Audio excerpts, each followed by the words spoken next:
A Nightmare at Green Lake. It's got an amazing soundtrack, great references to its era, beautiful character designs, and so many things that make Reverse 1999 great. But to me, these only come together to make an amazing world when the characters and the stories that they want to tell are interwoven into those historical references. When the event first came out, I remember gushing over Tooth Fairy and Jessica, listening to the OST on loop, and reading the story again and again. Nightmare at Green Lake has never left my brain ever since it dropped, and honestly, it has altered my brain chemistry. And so today, I would like to present to you my 1-year labor of love. Let's set the stage.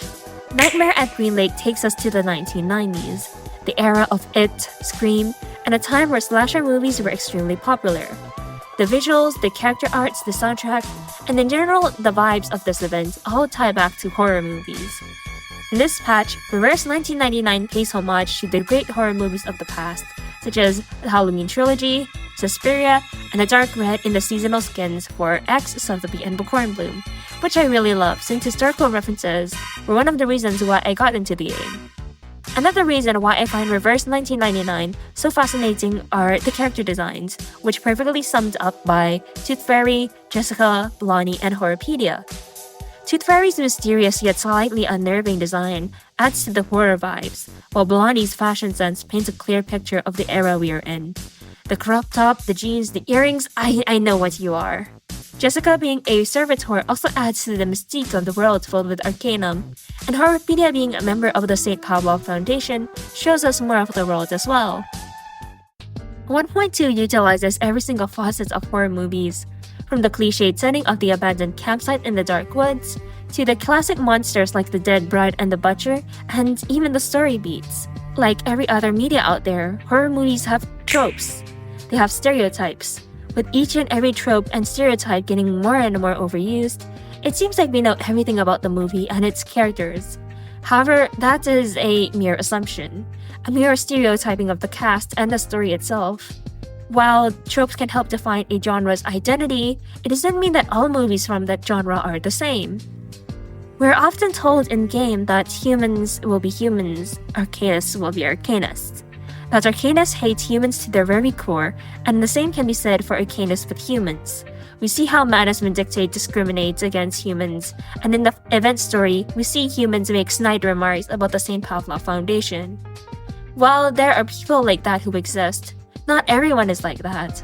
You have Tooth Fairy, who chooses to show an equal amount of care to her patients, no matter whether they are human or arcanist, with her also having specific treatments for them. But what identifies someone as an arcanist or a human?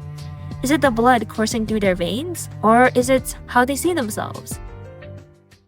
Through the story of Green Lake, we get to learn about who our main cast are.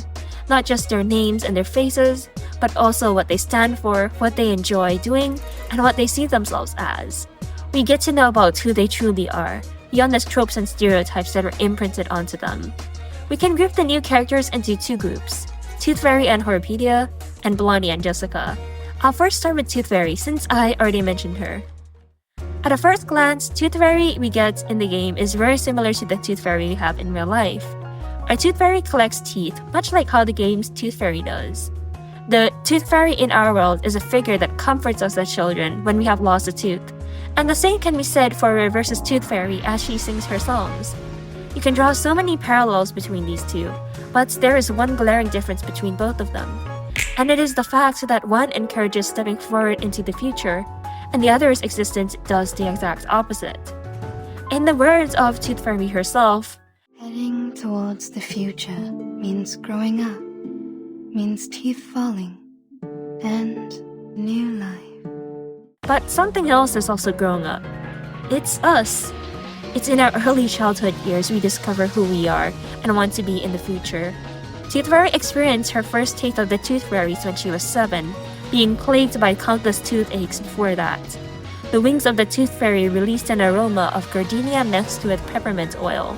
The body of it was filled with sourness but gave way for a sweet taste like that of spoiled raspberries. It tasted really good, but it also came with another effect. It cured her of all of her toothaches. That piercing pain that felt like a curse she was born with was gone, and from that night onward, she thought to herself, have to become a dentist. I have to let every arcanist taste this. While in real life we don't have magical tooth fairies that taste of raspberries, we do have aspirations that lead us to the future self we want to be.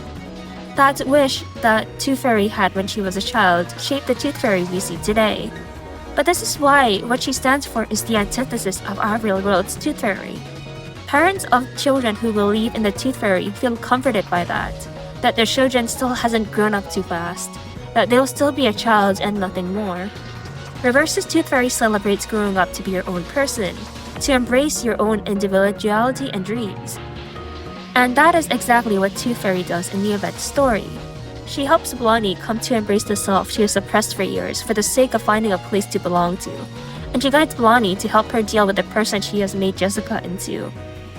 Since Tooth Fairy comes from the Campbell family, an influential arcanist family in the medical field, she has met many humans as much as she has met arcanists. This has led to Tooth Fairy receiving discrimination from both sides.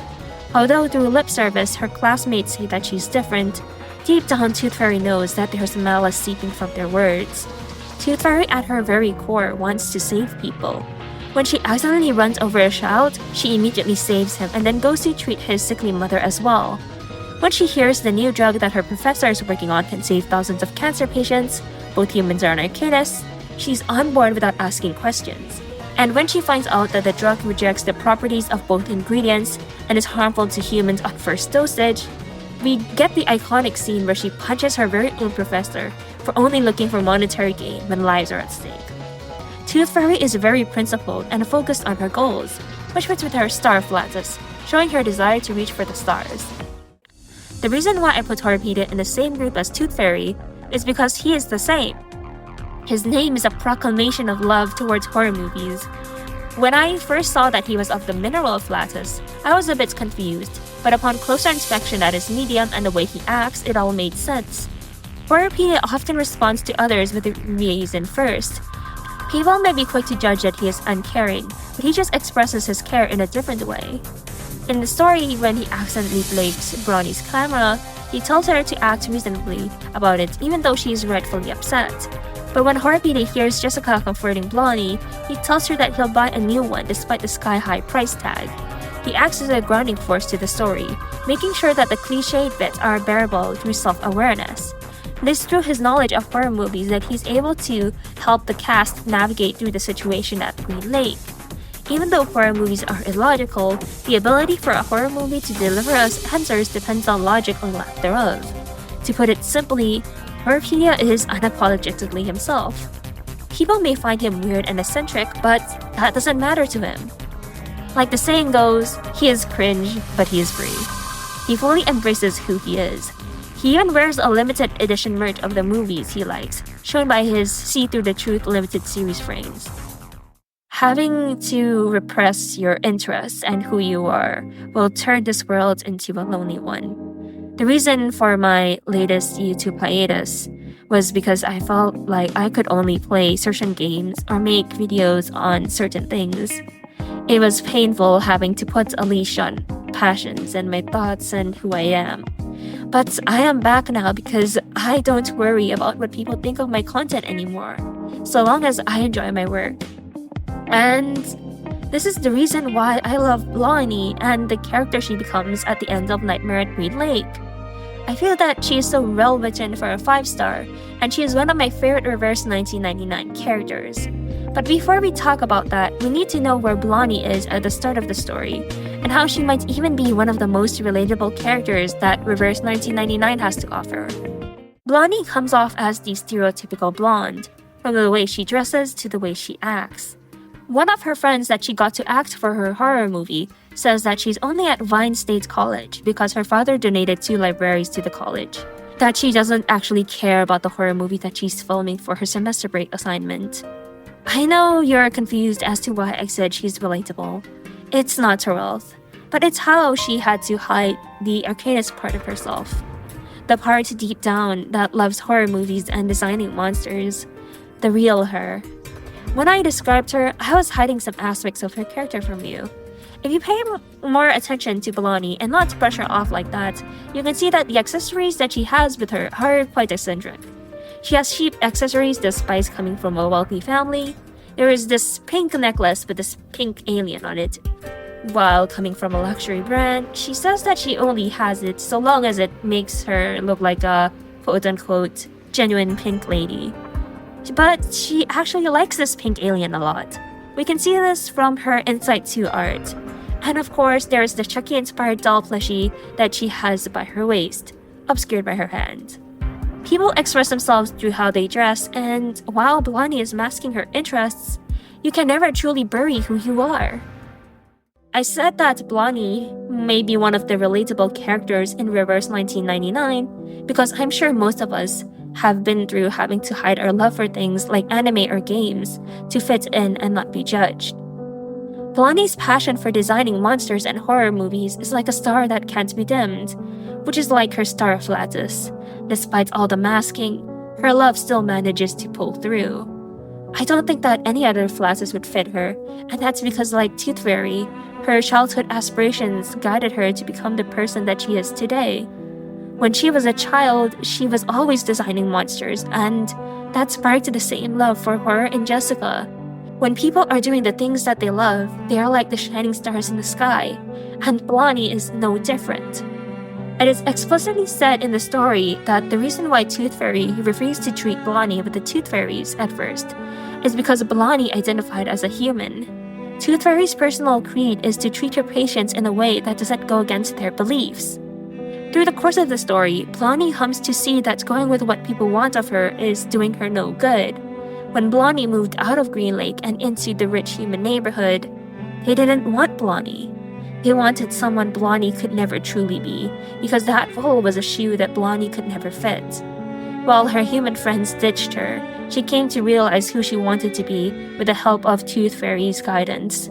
Let me retract the word friends, actually. Those people never truly understood Blondie. You know those people you hang out with but don't actually get along with them or know them?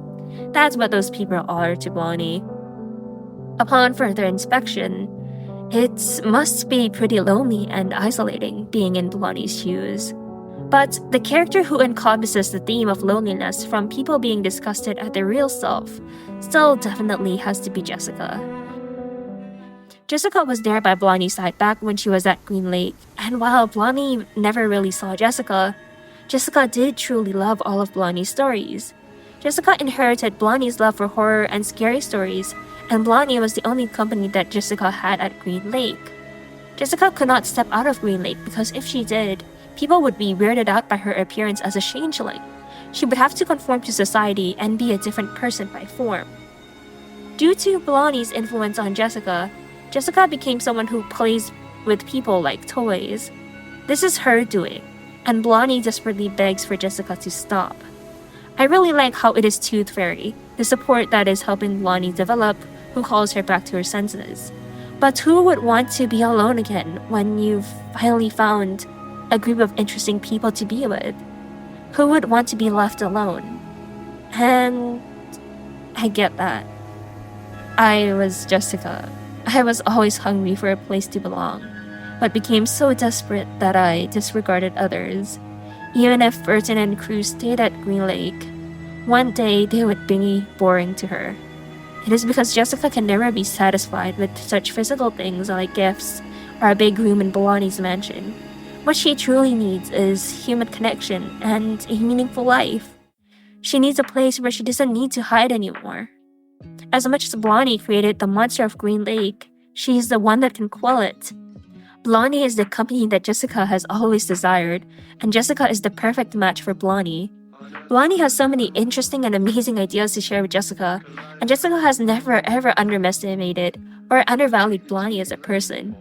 Even when Blondie calls herself dumb, Jessica retorts and tells her that is never the case.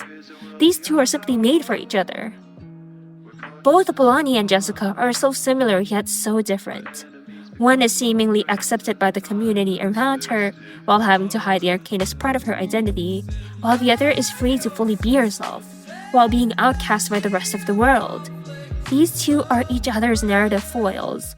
While Jessica gets her diversified life in her side story, the same can be said for Blondie as she interacts with Jessica.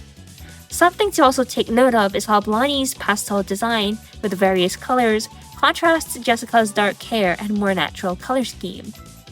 I am writing this part later for Blondie's anecdote, which I actually dreamt about reading, since it doesn't feel complete if I don't talk about it. Following 2.1's theme of horror and the Wild West, we get to see classics like The Haunted Hotel and The Black-Eyed Children. This is Blondie from the event after Green Lake, and she's passionately pursuing her film career. While we do see people stereotype Blondie, she doesn't give in to them. In the story, she looks back at the past, at how she had to hide the things she loved to make friends, but with a healthy mindset of, the past makes us who we are, she steps into the future. Like how she actively uses the name Blondie, reclaiming it for herself. And while the events of the anecdote were going down, Blondie was always filming, which is really fitting as she takes her passion for movies and horror with her. To stand by the stories we create, to keep going, that is simply so beautiful. I love 1.2 so much because it uses all that it has to offer to tell us its core message on identity, acceptance, and companionship. If one thing was changed or missing, the whole patch would have felt completely different. And the thing is that these aspects are so well interwoven and written that it took me a few read-throughs to identify some of my points here. This is my first Reverse 1999 video after my hiatus, because I really resonate with its message. I took the break because I was concerned about how people perceived my content, and that's why I felt like this is the video that best represents my return. I remember when the event first came out, I wrote the blueprints of the script in Discord servers with my friends, and I really wanted to bring it to life. And also because I love this event. I mean, who doesn't? To close off this video, I want to say, thank you Reverse 1999 for such an amazing story. Thank you to the great characters who I've gotten a newfound appreciation for. And thank you to you all for coming home.